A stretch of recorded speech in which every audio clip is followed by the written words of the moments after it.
For 3.5 billion years, life on Earth has persisted, survived, and adapted. Yet, only in the last 200,000 years, within a single species, did matter begin to contemplate its own existence. We build rockets, write symphonies, and debate philosophy. But why us? And why now? This is the paradox of intelligence. A trait so powerful it fundamentally changed the planet, yet so costly and rare that evolution seems vehemently opposed to creating it. Our modern assumption is that intelligence is the ultimate evolutionary goal.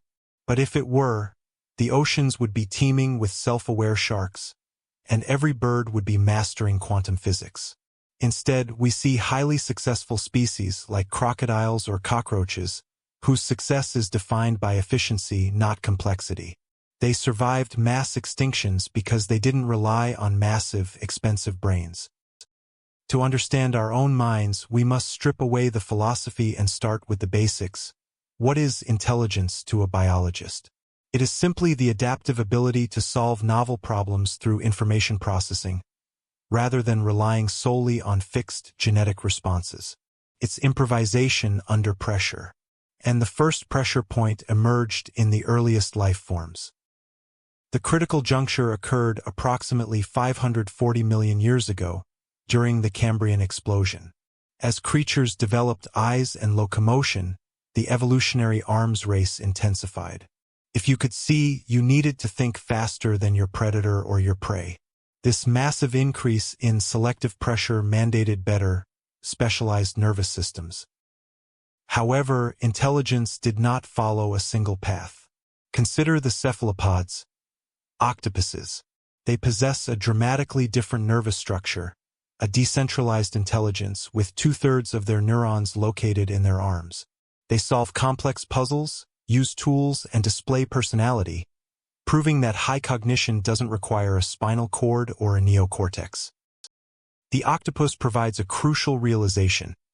Evolution found multiple ways to achieve problem solving, but the path leading to human intelligence required a very specific feedback loop involving energy, social complexity, and physical constraint. The hominid journey began when climate shifts forced our ancestors out of the trees and onto the savanna. The switch to bipedalism, while physically awkward, was the first accelerator.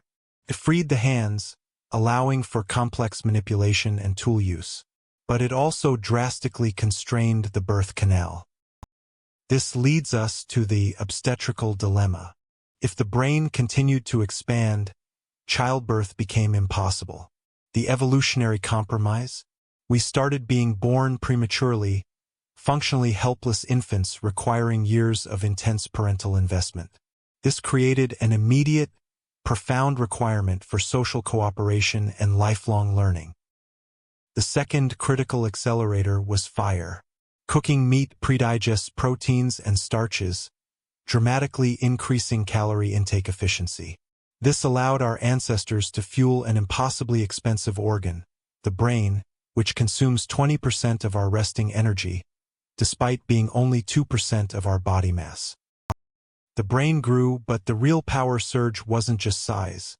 It was connectivity and the development of the neocortex. This area is vital for sensory perception, language, and, crucially, theory of mind, the ability to attribute mental states, beliefs, intentions, desires to oneself and others. Theory of mind is the foundation of complex society. It allows for strategic cooperation, deception, and the massive scaling of group size. We became masters of the social game, where survival relied less on physical strength and more on managing complex political alliances and shared narratives. The final, monumental leap was language. Not just communication, which many animals possess, but symbolic language. The ability to convey abstract concepts, plan hypothetically, and discuss things that do not exist in the immediate physical world, like spirits, debts, or laws. This capability unleashed the cognitive revolution about 70,000 years ago. Before this point, Homo sapiens were just another smart species. After it, we were able to coordinate vast numbers of individuals using shared myths and stories, transforming groups of 150 into nations and empires.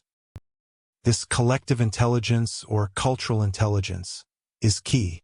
Our success isn't defined by our individual brainpower compared to Neanderthals, but by our unprecedented ability to pool knowledge, externalize memory in books and databases, and transmit complex adaptive behaviors across generations, constantly iterating on the work of the past. But this evolution came at a cost. Our complex brains are prone to cognitive dissonance, fear, and projection. The same mental machinery that allows us to design bridges allows us to construct elaborate prejudices and existential anxieties. Why does this matter now? Because we have created a secondary evolutionary acceleration that far outpaces biological change: technology.